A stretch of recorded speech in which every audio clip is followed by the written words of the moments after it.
जल ढारे बाबा बोलल कौगे गे सुगिया जल ढारे बाबा बोलल कौगे। गंगा रिकॉर्डिंग खटाहा गोछारी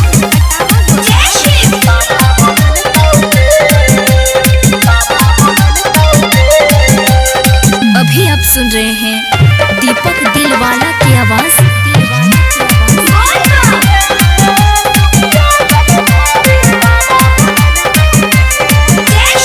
भाग के तोय धानी छाही छपला छन मान गे इच्छा शक्ति के भोले बाबा देना छौ वरदान गे। भाग के तोय धानी छाही छपला छन मान गे इच्छा शक्ति के भोले बाबा देना छौ वरदान गे। यही सावन में बढ़िया ऑफर तोहरा दिलकौगे यही सावन में बढ़िया ऑफर तोहरा दिलकौगे गे पुचिया जल ढारे बाबा बोलल कौगे गे सुगिया जल ढारे बाबा बोलल कौगे। Ganga recording Khataha गोछारी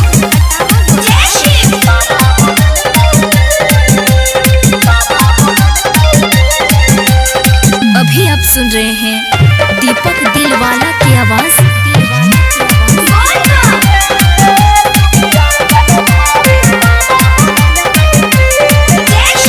disco dance तो बहुते कैले काले पुण्य के काम गे पहिला लिस्ट में भोले बाबा लेलक तोहर नाम गे।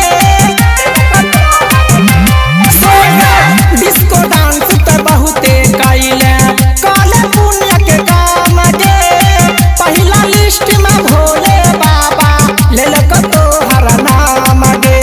पुण्य के काम कमाइले करता बहुत मचैले गे पुण्य के काम कमाइले करता बहुत मचैले गे गे पुचिया जल ढारे बाबा बोलल कौगे गे सुगिया जल ढारे बाबा बोलल कौगे। गंगा रिकॉर्डिंग खटाहा गोछारी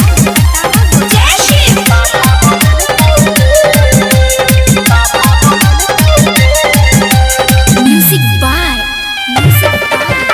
धीरज रंगीला।